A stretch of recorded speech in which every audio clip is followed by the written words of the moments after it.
বিসমিল্লাহির রহমানির রহিম। আসসালামু আলাইকুম ওয়া রাহমাতুল্লাহ। আমি নিম্ন স্বাক্ষরকারী মোসাম্মদ রাবিয়া বেগম, স্বামী কামরুল ইসলাম, শাহ গুয়াইটুল্লাহ মাস্টার বাড়ি, মল্লিকা পণ্ড, থানা এয়ারপোর্ট, জেলা সিলেট। আজকের সংবাদ সম্মেলন আপনাদেরকে স্বাগত জানাচ্ছি। আজ আমি অত্যন্ত ভারাক্রান্ত মন নিয়ে সহায় সম্বল হারিয়ে অসহায় অবস্থায় আপনাদের সামনে হাজির হয়েছি। সিলেট নগরীর আম্বরখানা বড়বাজার এলাকা বাসা 56 স্কয়ার মহলের বাসিন্দা বহুল আলোচিত জাতীয় পার্টির নেতা মতিন চৌধুরী প্রতারণার কাপড়ে পড়ে আমার পরিবার আজ পড়তে বসে। মতিন চৌধুরী ও তার নিজস্ব সন্ত্রাসী বাহিনী আমার পরিবারের উপর হামলা করে মিথ্যা মামলা দিয়ে চরম হয়রানি করে আসছে। তাদের অব্যাহত হুমকি ও মামলার কারণে আজ আমাদের জীবন চরম নিরাপত্তাহীন। যে সময় সে আমাদেরকে প্রাণে মেরে ফেলতে পারে, আজকের সংবাদ সম্মেলনের শেষেও আমাদের উপর হামলা করতে পারে বলে আশঙ্কা করছি। কারণ তার প্রতিনিয়ত আমাদের প্রতিবিধি অনুসরণ করে। শ্রদ্ধেয় সাংবাদিক বৃন্দ, আমার স্বামী জনাব কামরুল ইসলাম একজন প্রবাস ফেরত সহজ সরল মানুষ। তিনি দেশে আসার পর মতিন চৌধুরীর শারীরিক ও মানসিক নির্যাতনের কারণে হঠাৎ করে অসুস্থ হয়ে পড়েছেন। একই অবস্থা আমার নিজেরও। এমনকি ইতিমধ্যে আমার কলেজ পড়ুয়া ছেলেটির উপর একাধিক সন্ত্রাসীরা হামলা চালিয়ে মতিন চৌধুরীর পালিত সন্ত্রাসীরা আমার উপর সবকিছু করা হোক, আমার বাচ্চার উপর এখানে নির্যাতন চলে। আমার বাচ্চার শরীরের অবস্থা দেখলে আপনারা ভয় করবো। আমি এটা বলতে পারলাম না। বাচ্চার দিকে তাকানো যান না, বাচ্চা পড়ালেখার প্রতি কোনো মনোযোগ দিতে পারছে না। কলেজে আমার বাচ্চা যাইতে ভয় পায়, কিন্তু কলেজ থেকে স্যার হলে ফোন দিয়া কইরা কিন্তু আমি বলছি ওদেরকে আমি অসুস্থর কারণে তাকে আমি কলেজে পাঠাই না। কিন্তু যতদিন গেছে আমার পর দ্বিতীয় পরীক্ষার দিন যাওয়ার সময় একই অবস্থা। তার কলেজের পাশে এক জায়গায় মারা হয়েছে, আটকানো হয়েছে, কিন্তু ওই ভিডিওটা আমার কাছে নাই। একটা ভিডিও আছে, আমি গত 9 মার্চ মারা হয়েছে আমার বাচ্চারে। এটার পর থেকে আমি আর ধৈর্য ধরতে পারছি না। আমি সাংবাদিকের কাছে কইতে বাধ্য। আমার বিচারক বলতে কেউ নাই, আমার বাবাও নাই, কিন্তু আমার বিচার করার মতো এই দেশে কেউ শক্তি নাই মতিনের কাছে। আর মতিনের কাছে কোনো মুরব্বী গেলেও মতিন সবরে একই পুলিশের ভয় দেখায়, যেন সবরে মামলা করে দিব। ইতিমধ্যে আমার কলেজ পড়ুয়া ছেলেটির উপর একাধিকবার সন্ত্রাসী হামলা চালিয়েছে মতিন চৌধুরী পালিত সন্ত্রাসীরা। মতিন চৌধুরী একজন দান্তাবাজ, হিংস্র, সন্ত্রাসী, প্রতারক, ভূমিকা। তিনি গায়ের জুড়ে চলেন। স্বৈরাচার শেখ হাসিনা সরকারের প্রভাব খাটিয়ে তিনি মানুষের জমি দখল, বাসা দখল, প্রতারণা ও জালিয়াতি করে সম্পদের মালিক হয়েছেন। এলাকায় তাদের বিরুদ্ধে কেউ মুখ খুলতে পারে না, কোথাও প্রতিবাদ জানাতে পারে না। তার রয়েছে নিজস্ব বাহিনী এবং প্রতারক চক্র, যারা তাকে সবসময় তার অপকর্মে সহযোগিতা করে থাকে। তিনি অত্যন্ত কৌশলে ফাঁদে ফেলে মানুষের সম্পদ দখল করে থাকেন।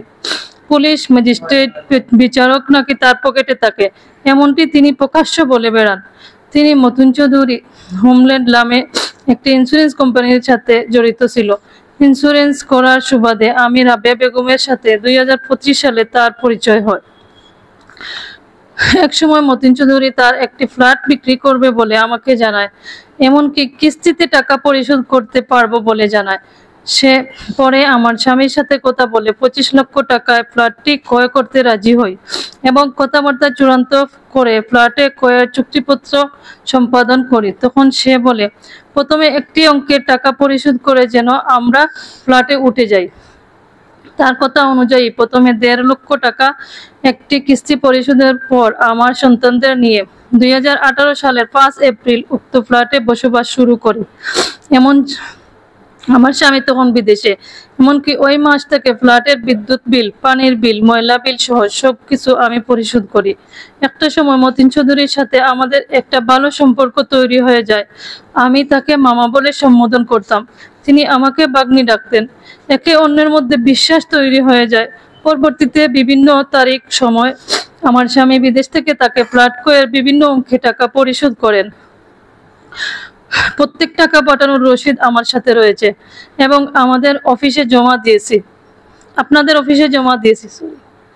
একই সাথে অনেকবার আমি নিজে তার ব্যাংক অ্যাকাউন্টে টাকা জমা দিয়েছি, সেই জমা রসিদও রয়েছে। এছাড়া অনেকবার নগদেও টাকা পরিশোধ করেছি। সব মিলিয়ে তাকে আমরা 2015 সালের ফেব্রুয়ারি থেকে 2022 সালের ডিসেম্বর পর্যন্ত ব্যাংকের মাধ্যমে এবং নগদে মোট 25 লক্ষ টাকা পরিশোধ করি। এবং এই টাকা পরিশোধের পর মতিন চৌধুরীর আমাকে বলেন, আমি হঠাৎ মারা গেলে তোমার টাকা কে পরিশোধ করবে? একথা বলে তিনি নিজে রাজি হয়ে সিটি ব্যাংকের 30 লক্ষ টাকার একটি চেক নাম্বার 77466389 আমার স্বামীর নামে লিখে দেন। 25 লক্ষ টাকা ফ্ল্যাটের এবং আরো বিভিন্ন সময় তিনি আমার নিকট থেকে আরো 5 লক্ষ টাকা নিয়েছিলেন। তাই সব মিলিয়ে 30 লক্ষ টাকার চেক দেন। কারণ তখন আমার স্বামী দেশে না থাকায় ফ্ল্যাট রেজিস্ট্রি করে দিতে পারেননি। তিনি আমাদেরকে জানিয়ে রাখে পরবর্তীতে এই চেক ডিজনার হয় এবং আমরা আদালতে মামলা দায়ের করি। মামলাটি এখনো বিচারাধীন। এছাড়া কেউ সমাধানের কথা বললে মতিন চৌধুরী রাজি হয় না, উল্টো মামলা ভয় দেখায়। এলাকার মুরব্বিয়ানদের সে মানে না। সম্মানিত সাংবাদিকবৃন্দ, এরই মধ্যে 4/6/2023 ইংরেজি তারিখে আমার স্বামী অসুস্থ হয়ে স্থায়ীভাবে দেশে চলে আসেন। তখন আমি মতিন চৌধুরীকে বলি আমার ফ্ল্যাটের কাগজপত্র বুঝিয়ে দিতে। আর তখনই তার আসল রূপ প্রকাশ পায়। সে নানা টালবাহানা শুরু করে এবং সন্ত্রাসী বাহিনীকে নিয়ে এসে আমাদেরকে নির্মমভাবে মারধর করে বাসা থেকে বের করে দেয়, এমনকি আমাদের মালমালটুকু নিতেও দেয়নি। এ সময় আমাদেরকে মুখ বন্ধ করে থাকতে বলে, নয়তো প্রাণী মেরে ফেলবে বলে হুমকি দেয়। তার রাজনৈতিক প্রভাব ও সন্ত্রাসী বাহিনীর ভয়ে আমরা কোনো প্রতিবাদ জানাতে পারিনি। প্রশাসনের বিভিন্ন জায়গায় লিখিত অভিযোগ দিলেও কাজ হয়নি। তার প্রভাবে শেষ হয়ে যায়। উল্টো সে আমাদের বিভিন্ন মামলা দিয়ে হয়রানি ও জেল খাটিয়েছে। সে এয়ারপোর্ট থানা আমার স্বামীর বিরুদ্ধে সম্পূর্ণরূপে মিথ্যা অভিযোগে মামলা দায়ের করে। থানা পুলিশ তার টাকা আর ক্ষমতার নিকটে প্রভাবিত হয়ে হঠাৎ একদিন আমাদেরকে বাসা থেকে গ্রেফতার করে নিয়ে যায়। তখন কিন্তু আমার উপর কোনো মামলা হয়নি। আমাকে সকাল 10টা থেকে দুপুর 4টা পর্যন্ত থানায় নিয়ে বসাইয়ে তারপরে তারা মামলা লেখছে। মতিন চৌধুরীর ঘনিষ্ঠ এবং পালিত এয়ারপোর্ট থানার SI সুলাইমান আমাদেরকে ধরে নিয়ে শারীরিক ও মানসিকভাবে নির্যাতন করে। পরে প্রায় 4 মাস জেল কেটে আমরা জামিনে বের হই। কিন্তু এরপর থেকেই মতিন চৌধুরী আমাদেরকে চরমভাবে হয়রানি করে আসছে। তার বয়ে রাস্তাঘাটে চলাচল করতে পারেনি। নগরীর আম্বরখানা এলাকায় পেয়ে একাধিকবার আমাকে প্রাণে মেরে ফেলার হুমকি দিয়েছে সে। তার ভাড়াটি ও পালিত সন্ত্রাসী ফাতেমা টেইলার্সের মালিক সাইফুল আমাকে এবং আমার স্বামী সন্তানকে রাস্তাঘাটে ভয়ভীতি হুমকি দেয়। সে আমাদেরকে চলাফেরার সময় ফলো করে।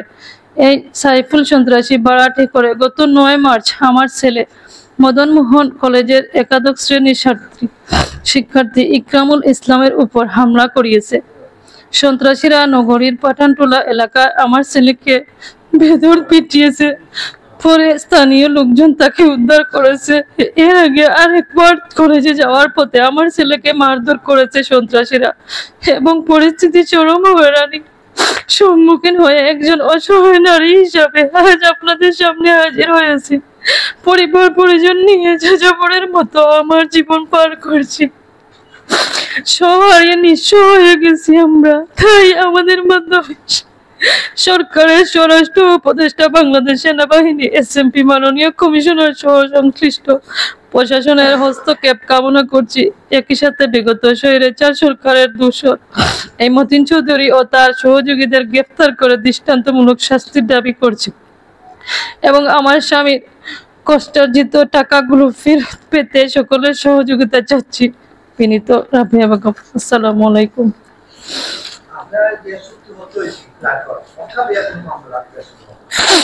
যে চুক্তিপত্র বলতে আমি চেক দিছেন, যেটা যে চুক্তিপত্র দিয়ে কোনো মামলা করছি না, যে যদি দেওয়া পড়ে আমি দিতে বাধ্য।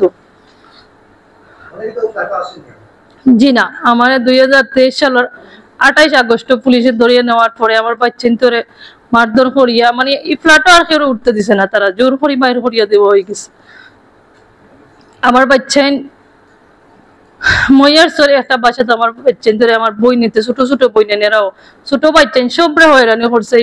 এগুলো যদি আমি এখন কোয়াত লাগে আর কিনে একটা স্টোরি হয়ে যাবে। বাচ্চান ধরে ওই জায়গাত পুলিশ দিয়ে হয়রানি করা হয়েছে। আমার বাচ্চান নানার বাড়ি গিয়ে থাকতে পারছেন না গ্রাম ওই কানাকানাই ঘাট ওই জায়গাত পুলিশ দিয়ে হয়রানি করা হয়েছে। আমার বোনের বাসাত যাওয়ার পর ওইখানে পুলিশ দিয়ে হয়রানি করা হয়েছে।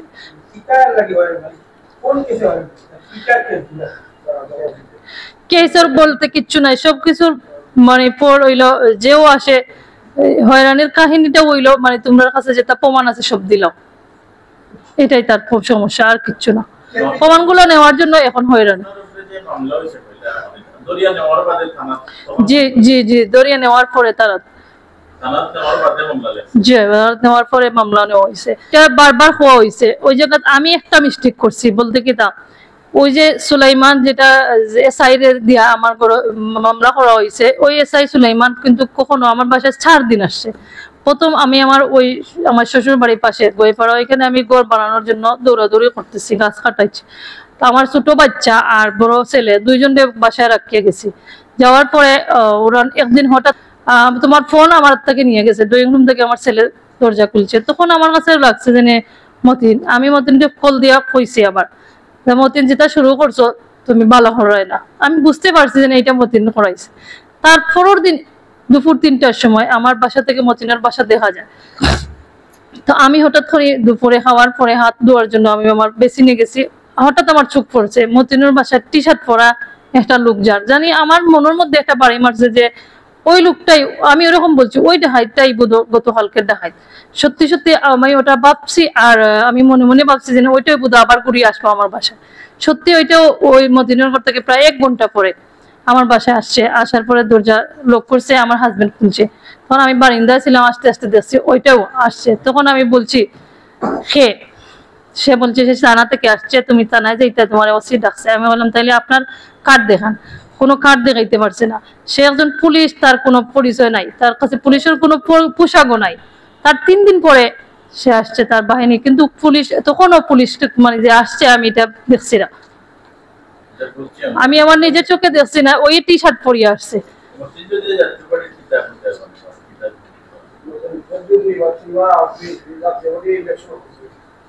একবারও পাস করছেন না,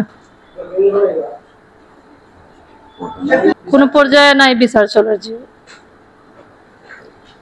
এই পরিবার দিয়ে আমার হয়রানি করা হয়, দেখুন এই তার পুরো পরিবার, ওই পরিবারই আমার হয়রানি করা হয়েছে। পয়েন্টারে দিয়ে আমার বাচ্চান্তরে মারধর করিয়ে আবার হয়রানি হয়েছে।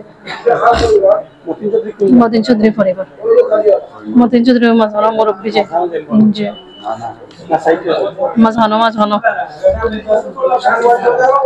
এই যে মতিন চৌধুরী।